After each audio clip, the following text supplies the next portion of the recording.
welcome. We are so delighted to have you all here today with us. I've been in this role just over a year, and what a year it's been. Last May, as I arrived at the British Chambers of Commerce, we were all hoping that COVID was behind us and we were all heading for those sunny uplands. To say it hasn't turned out that way may well be a little bit of that great British understatement. But I am here today in this role because thriving businesses and their pivotal position in building a strong society is my passion. I grew up on the Wirral, where my dad worked for Lever Brothers in Port Sunlight, built, of course, by Lord Lever Hume, an early believer in the force of business for good. And more recently, I launched the Inclusive Economy Partnership for UK government, working together with business and civil society to scale social enterprises across the country.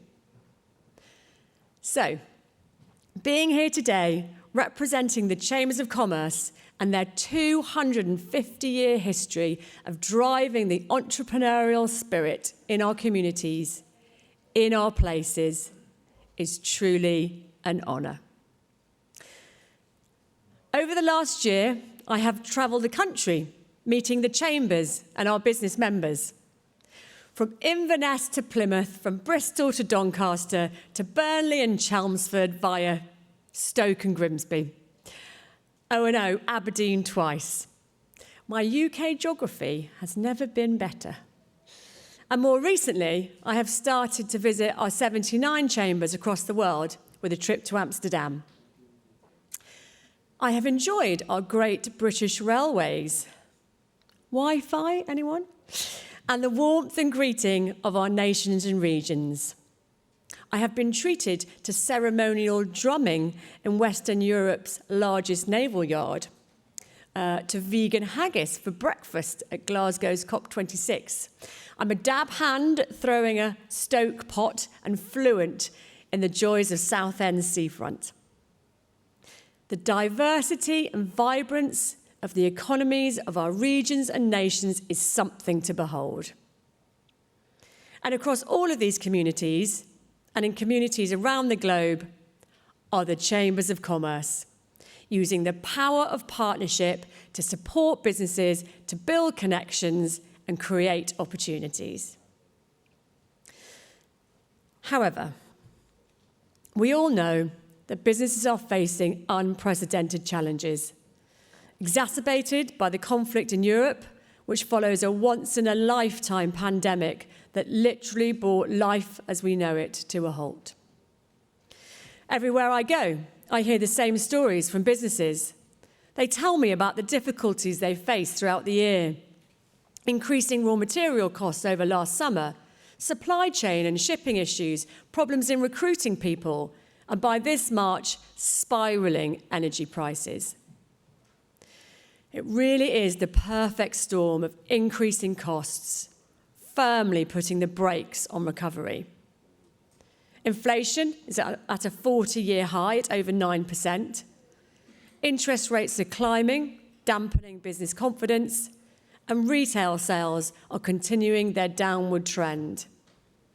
This will all lead to an overall contraction in the economy over the next 6 months, with just 0.6% growth expected for the whole of 2023.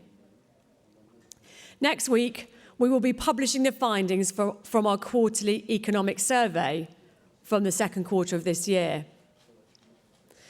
Our data is telling a bleak story. Less than half, only 43% of firms are expecting an increase in profitability in the next 12 months. But there is another side to this story that is often underreported. When I speak to businesses, I hear one thing: resilience. Business owners got through the pandemic using their ingenuity, taking tough decisions, and holding their nerve. Now again, in the face of difficult economic conditions, they are showing their entrepreneurial spirit, innovating, finding solutions, looking forward, and always holding on to an unfailing belief in their own business, even if they are losing faith in the environment around them. And to me, that is inspiring.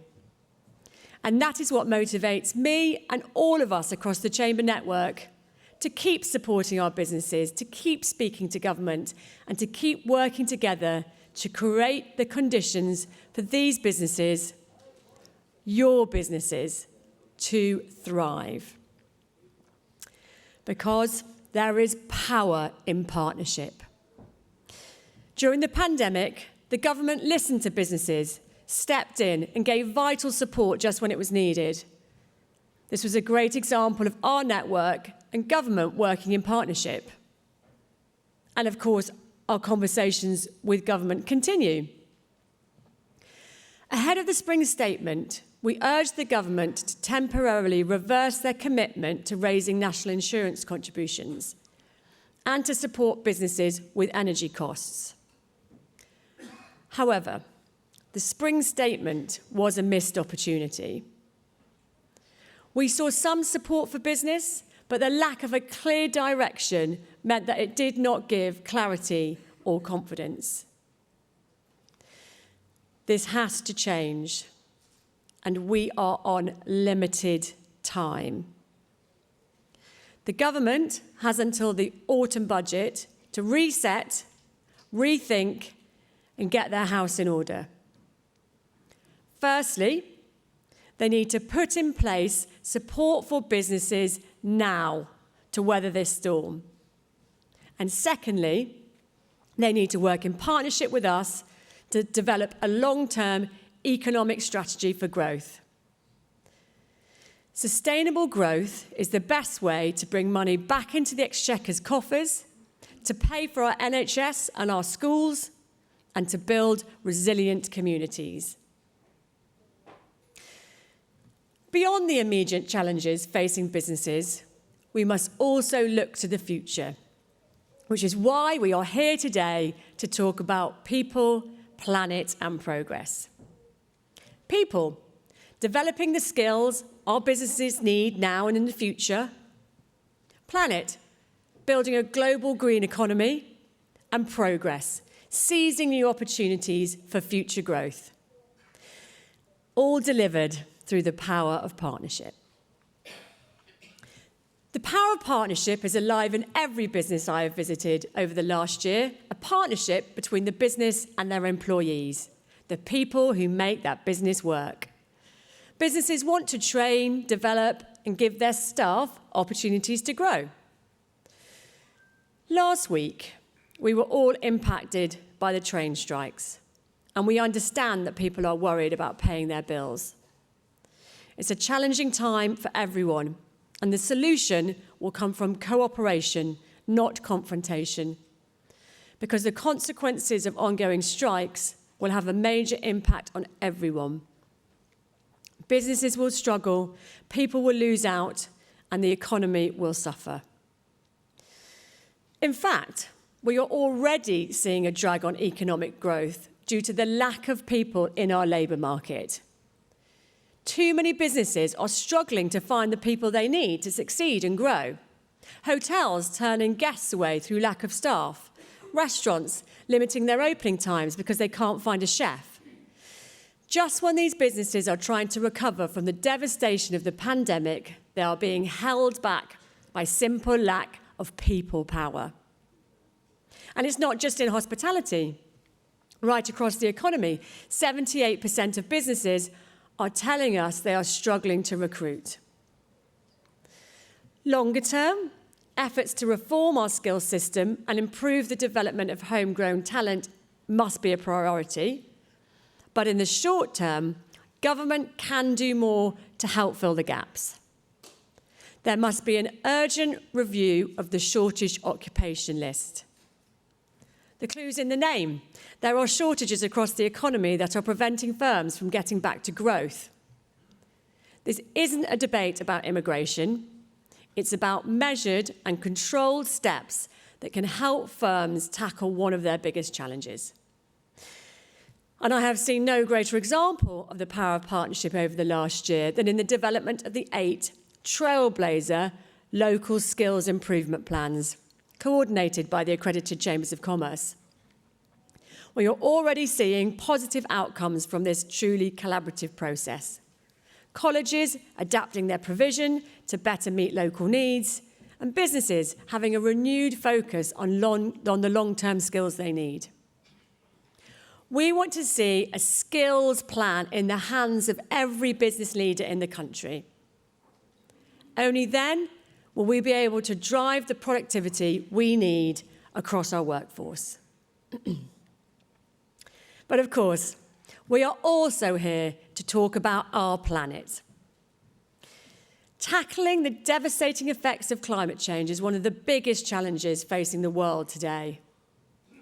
Yes, times are tough, but we can't let a small minority of loud voices derail progress towards a cleaner, greener economy. All of us have a responsibility to play our part in reducing our carbon emissions, and the time to do that is now. The journey to net zero can be daunting, especially for SMEs who may have fewer resources to dedicate to it. The Chambers of Commerce network is here to help and guide businesses to sources of advice and funding. Grants are often delivered in specific regions, so it's local insight that is vitally important. Reducing our carbon footprint is crucial, but we are also helping business to innovate through green products and services. For example, the East Lancashire Chamber led the development of the Red Cat initiative, which provides financial and R&D support for businesses to build low-carbon technologies. Many SMEs remain unclear of the steps they can take. We call on government to work with us to deliver a transformation in the advice and support available to businesses. And the power of partnership can help us achieve that. We are supporting our businesses through difficult times. But as a network, our priority is to get back on the road to growth. The role of government is to set the conditions that allows the UK to be the best place for our entrepreneurs to start and grow a business. If we want to give businesses the headroom to invest and grow, there must be no more business tax increases for the duration of this Parliament. Government should incentivise, not hinder, investment in growth. We want to see all government departments working together to reflect the entrepreneurial spirit and creativity of business. We want them to build more innovative policies, such as the super deduction tax incentive we saw last year. It is these types of groundbreaking ideas that will get us through this difficult period and provide the foundations for a long-term plan.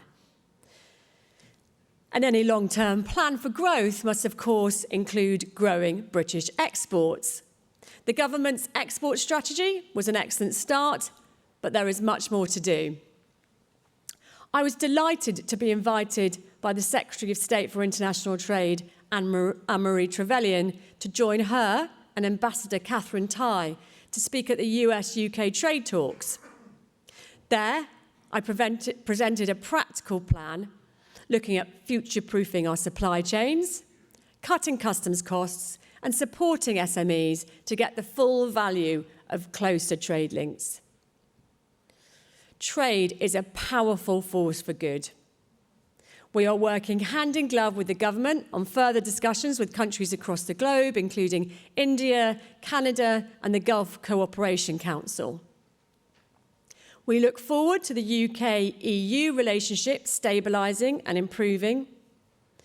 We need to reduce the red tape and cost burdens currently placed on British businesses to ensure smoother exporting through the TCA.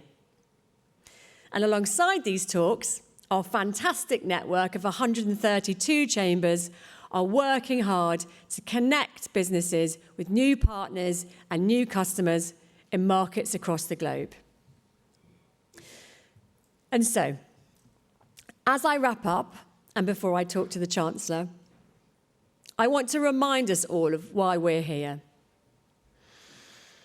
Businesses are run by innovative, dynamic, committed people in places across our nations. What they want to see is a long-term strategic plan for their businesses, because that will give them the confidence to invest in their people, developing the skills our businesses need, to invest in their environment, building a green global economy, and to invest in new opportunities for future sustainable growth, all delivered through the power of partnership. The Chamber Network will continue working to connect, to support, and to give voice to their local businesses. We will continue to be inspired by the businesses we meet every day, and we will work to ensure they have the right conditions to start and grow a business. My most recent visit was to the new city of Doncaster. There, I heard business owners talk about their place, the sort of place they wanted their young people to grow up in, to work in, to stay in, and make their future home. Because I know what we can all agree on, ladies and gentlemen, is that thriving, sustainable businesses build the strong, vibrant, and flourishing communities we all want to live in. Thank you.